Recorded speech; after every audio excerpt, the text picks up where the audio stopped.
Hello everyone, I am excited to get on here to chat about something that I believe a lot of people can resonate. And let's be honest, this topic doesn't just apply to toddlers, but there are some, a bit older kiddos too who flip out about some of the most silly things. It's a very common hashtag to see why my kid is crying. And it can be funny and humorous to watch and just empathize as well. Hi, Jeff. So I just wanted to get on here. Hi, David. And just talk about this little but frustrating situation that so many people deal with. So, I've seen people talk about like giving them the wrong food or not cutting off the crust, or they have to put on their shoes, or they wanted to wear a blue shirt, not a red shirt, right? So many different things that kids can kind of freak out about. And to us, we're like, oh my goodness, this is not even a big deal. And so let's talk through that so you can empathize a little bit with your child and know how to better respond. When we understand where somebody is coming from, it makes it a lot easier to have a little more grace and to respond in a way that's actually helpful to someone. So I know you all want to help your kiddos, and so that's why we're going to be talking about this. But let me just give you a little background on myself and why I am talking about this. So my name is Jillian, as you probably know, since I'm on Facebook and we're friends. But for those of you who maybe are receiving this video because someone shared it or you're catching it on another platform, hi Megan. My name is Jillian. I'm a licensed professional counselor, and I provide support and online coaching to parents whose kiddos are presenting some behavior challenges. And so with my business Fly on the Wall Counseling, I am able to service all of my clients virtually. So everything is done online. And so I'm able to meet busy parents' needs because their schedules are packed full and they have a hard time leaving home. And so I can meet with you in the comfort of your home and also provide live behavior observations of your child to see them in their natural home environment. So we do amazing work together, my clients and I, to address their concerns and to really just restore peace to their hearts and their homes and give them hope for their child that it's not always going to be this way, and that they can grow and become the awesome human beings that they desire them to be. So that's a little bit about myself and what I do. But let's go ahead and dive into why it is that your child freaks out about these silly little things. So here's the deal. It's really just an emotional overload. And I don't want to simplify things too much, but really we're looking at an emotional overload. And it gets to the point where a child is no longer, hi Jennifer, child is no longer able to regulate all the emotions that they are experiencing. Hi Noelle, hi Jessica. So when a child is freaking out about, having the wrong colored shirt, or you actually cutting off the crust of their sandwich that they asked you to cut the crust off of, and in the middle of it they changed their mind. Hi Lauren.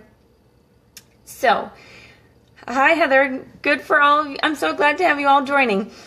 So really, we're having an emotional overload, and they're getting to the point where they can no longer think logically and make a rational choice. So when someone is completely on emotional overload, what do you think is the most efficient and easy way to communicate that you're feeling crummy or upset? Crying and screaming, right? Crying, screaming, aggression. Those are things that are very easy for a child to revert to when they are upset. Oh yes, Noel, he changes his mind a lot. Yeah, so many kids do. And they don't even necessarily think to verbalize it. It's in their mind, and they're not thinking like, oh, I should tell somebody. They, just act on that impulse sometimes. And you know what? There is nothing inherently odd or strange about a child acting on an impulse. Thanks for joining, Carolina and Luke.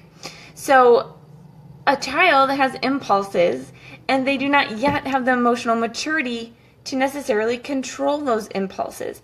Now, there are some impulses that, of course, become a bit more concerning if your child is being overly aggressive or doing something that is dangerous to themselves or others. Then we want to, maybe get some professional support and help in that situation. But impulses are not really all that unusual for a child to act on because they don't know how to control them yet, and they don't know or have the emotional tenacity to be able to deal with them. They need to learn those things. Those things aren't intuitive, they are learned.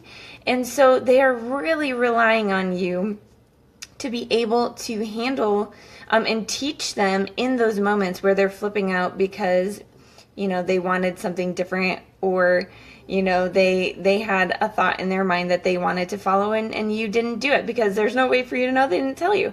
Hello, Mom. Thanks for joining. So when they are emotionally overloaded, this is what they revert to, the screaming, the crying.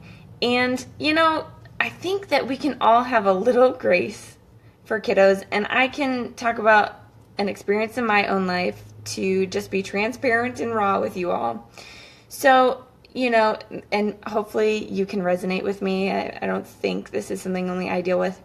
So if I've had a long day, or something stressful happened, or been worrying about something, or coming up to a deadline, or whatever, and things are kind of stressful in my life, and I go to, let's say, cook dinner. Hi, Anna.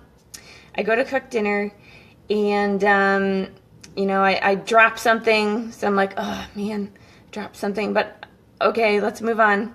I dropped something, and then, I forgot to put something in, or I break a dish, or something else happens, and then all of a sudden the food doesn't taste like it's supposed to. It might be a little burned on one side or something, and I get really upset, and I pout, and I slam the wooden spoon down on the counter. Hi, Debbie. Right? These are all really natural things for us to do when we get really frustrated and we can't take it anymore. And then I have a tendency, I'm also hungry, so, I get in that hangry funk, and my husband is like, seriously, it's dinner. Like, it's really not that big of a deal. You don't have to slam the wooden spoon down on the counter, and he's right. But, in that moment, I'm not just thinking about the food. I'm not just thinking about the food being, not ideal and how I want it to be. I'm thinking about everything that has gone on that day. Hi, Jessica. I've been thinking about, I had a stressor morning, or I had this deadline, or whatever has been going on, and then that was kind of the tipping point, right? And we can all empathize with that. We understand what that's like. But you know what? Your child is going through that same process. And here's the thing. The emotional tenacity and maturity that you have, your child has a fraction of it. And on top of the fact that your child has a fraction of that emotional tenacity and maturity that you do, they have even less of a fraction of the logical center of their brain that allows them to reason and to get through and cope with those difficult experiences. And so, they get to that point a lot sooner than an adult would, and they have more extreme reactions than an adult would because they don't have the counteracting force of that logical center of their brain to let them know that really this is kind of silly to get upset about. And so they're also taking on all the things that they felt were stressful through the day. When they get to that tipping point of, you didn't put enough jelly on my sandwich, or I didn't want to wear socks with these shoes, or, I didn't want it to be 30 degrees and to have to wear my coat, right? These meltdown moments over silly things. But they're taking all the little things they've been stressed out about. Hi, Kristen. And they are processing through that. They have that on their shoulders, and their cup is overflowing, and they can't emotionally regulate anymore, and they don't have the emotional tenacity to handle it, and they don't have the logical center of their brain to counteract the emotion. And so we get these crazy, seemingly odd, extreme emotions from little silly, what we think as insignificant things. And you might think like, goodness, my child's life isn't stressful. Like, what really could have been going on in their day that has made things get to this point? But when it comes to younger children especially, and honestly, let's be honest, teenagers don't like to open up and share things a lot. Same with tweens. So your child is most likely not thinking to or able to communicate the things that are stressing them out during the day. So they have this full emotion tank that you're not aware of because they either don't know how to communicate it to you or they don't want to communicate it to you. Hi, Lori. And so this is why these outbursts seem to come out of nowhere and to be about the silliest things, because it's just that little bit extra that tips them over that edge and causes them to have that extreme emotional response. So I hope that this was helpful for you to just kind of conceptualize and see why it is your child does this, and that it's really actually understandable, and that you don't necessarily have to address the issue at hand, that, okay, well, you should be grateful about, the fact that I'm giving you a peanut butter and jelly sandwich, not the fact that there's not enough jelly, right? The jelly was just the tipping point. It's not just about the jelly. It's about their whole day. So it's slowing down and not saying, what's wrong with you? Like, what's up with this? Why would you act this way? It's more so, what happened today? What's going on with you today that you're so upset? Because, I don't want to see you upset and frustrated. Hi, Terry.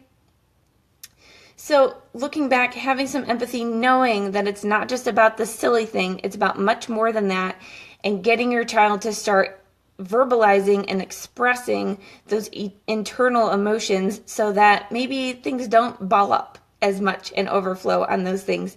They are able to process those things throughout the day so that we don't need to have arguments over socks, colors of shirts, the way meals are prepared, etc. So I hope this was helpful to you. Please feel free to comment below with any questions you have. Share this video with people who could be encouraged by it. I know there are a lot of moms out there who are wondering about this, so share this video. Feel free to ask me questions via personal message as well if you have any concerns. Oh, Nawal, I'm so glad you enjoyed this. I'm glad it's helpful. I love getting on here and sharing these little tidbits with you all. So you all have a great day. Feel free to reach out with your questions, and I will talk to you all soon. Bye.